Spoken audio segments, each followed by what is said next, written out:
welcome to the Explainer. Okay, today we're unpacking a match that is literally going down in history. The 2026 World Cup, round of 32, Netherlands versus Morocco, live from Monterrey. And honestly, calling this just a football match doesn't even do it justice. It was a complete emotional roller coaster, packed with last-minute, heart-stopping drama and just extraordinary human resilience. We're going to be talking about this one for a very long time. We're jumping right into the three emotional layers that made this match an instant classic. We've got Cody Gakpo's heartbreakingly beautiful tribute goal, Issa Diop's 90+1-minute stunner, and Ismael Saibari sealing the deal in a high-stakes shootout. Let's get right into it. So to really appreciate what went down, you gotta look at the context. Both of these squads walked into the knockout stages as total heavyweights. The Dutch, they cruised in as Group F winners. They crushed Sweden 5-1 and handled Tunisia 3-1. But Morocco, they were no joke either. They finished second in a brutally tough Group C, grabbing wins against Scotland and Haiti, and, oh yeah, pulling off a massively impressive draw against Brazil. So right off the bat, we knew we were in for a clash of titans. And man, that became obvious from the opening whistle. The first half was this incredibly physical stalemate, but I'll tell you, Morocco really commanded the tempo early on. They were playing beautiful football. Their 18-year-old prodigy, Bouhaddi, absolutely electric in the midfield. They even set up Achraf Hakimi with this gorgeous through ball that he just hammered right off the crossbar. But the Netherlands managed to weather the storm. How?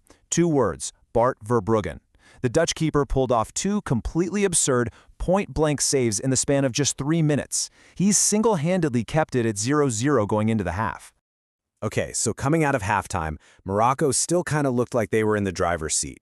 But then, the 72nd minute happens. The Netherlands finally break the deadlock with this wonderfully orchestrated three-step move. It actually starts all the way back from a goal kick, finding substitute Wout Weghorst parked in the middle of the pitch. Weghorst hits this perfect flick-on header to release Crescencio Somerville. Somerville brilliantly draws in that last Moroccan defender, slips a pass over to Cody Gakpo on his left, and the Liverpool star just flawlessly finishes the job. Boom, 1-0, Netherlands. But, it wasn't just the goal itself. It was the raw emotion that poured out the second that ball hit the net.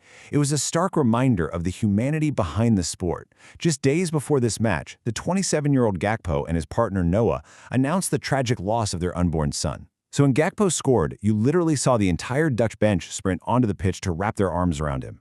Gakpo just completely broke down in tears. I mean, the sheer courage it took for him to even step onto that field, let alone score a vital World Cup goal, it was a profoundly moving scene. And on a historical level, that goal put Gakpo into a highly exclusive club. He is now one of only 6 Dutch players to ever hit the 6-goal milestone at a men's World Cup. Actually, to put it into perspective, he's now trailing only the absolute legend Johnny Rep, who holds the all-time Dutch record with 7. He's literally 1 goal away from tying the record.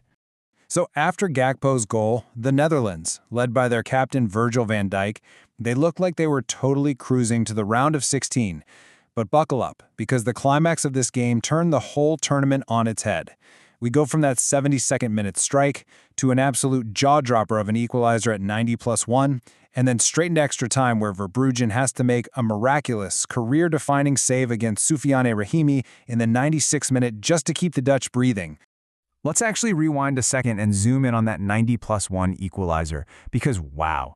Chemsedine Talbi lofts in this totally desperate cross, and Issa Diop just rises above everyone to smash home a stoppage-time header. An absolute pandemonium breaks loose. The Moroccan fans in Monterrey erupted. Meanwhile, the Dutch players, who were virtually seconds away from booking their ticket to the next round, were just standing there frozen in shock. Just like that, it's 1-1, we're heading to extra time, and eventually, penalties. The penalty shootout. There is nothing quite like that agonizing tension, right? It actually started off great for the Dutch. Koop Meiners buries his penalty perfectly, then Morocco's superstar Achraf Hakimi steps up and pings it right off the post. So the advantage is totally with the Netherlands. But then the script completely flips. We see consecutive, heartbreaking misses from the Dutch side by Kluivert and Timber, blowing the door wide open for Morocco. It turned into an ultimate battle of nerves. And then we hit the real turning point of the shootout. Crescencio Somerville, who, remember, set up the Dutch goal earlier, takes this long run up from the center, aiming a rocket right of the middle. But Moroccan keeper Yassine Bounou plays it perfectly. He doesn't commit too early. He takes this calculated little step to his right, reaches out with his massive left glove, and just brilliantly punches the spot kick away. It was an absolute masterclass in reading the taker. Which meant the whole shebang came down to Ismael Saibari. Verbruggen guesses the wrong way, leaving the entire side of the net gaping open. And Saibari, cool as you like. He makes zero mistakes, calmly rolling a low penalty right into the bottom corner. He wasn't going for raw power, just pure accuracy. The moment it goes in, he rips his shirt off, going wild as Morocco secures a 3-2 shootout victory. With that single kick, they sent Ronald Koeman's squad packing at their earliest stage in men's World Cup history. Just unbelievable. When you look back at the sheer physical and emotional toll of this match, Morocco's Mazraoui really hit the nail on the head in his post-game interview. He called it, quote, a really tough game against a really tough opponent, one of the best opponents you can face in the world. And honestly, considering everything Gakpo played through and the agonizing twists of those final minutes, it really reminds you that at this level, football isn't just a game, it's life. But maybe the biggest takeaway from all of this is that Morocco's success, it is absolutely not a fluke. Look at their recent track record. Semifinalists in 2022, now punching their ticket to the round of 16 in 2026. Remember, they famously eliminated Spain back in 2022, and now they've added the Netherlands to their hit list. They are proving for sure that they are a consistent global powerhouse, fully capable of knocking out European giants on the biggest stages in the sport.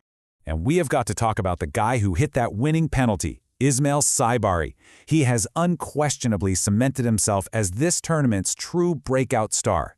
It is always so fun watching new talent explode onto the global scene like this. Just look at what he's done so far. A cheeky 21st-minute chip goal against Brazil, completely dominating Scotland where he made an impact in just 70 seconds, and now having the ice in his veins to sink the shootout winner against the Dutch. The kid is a phenomenal talent. So, where do we go from here? Morocco marches on to Houston for a huge July 4th showdown against Canada in the round of 16.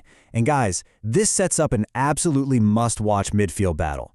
We're going to see Canada's Steven Eustáquio go head-to-head with the breakout star we were just raving about, Ismael Saibari.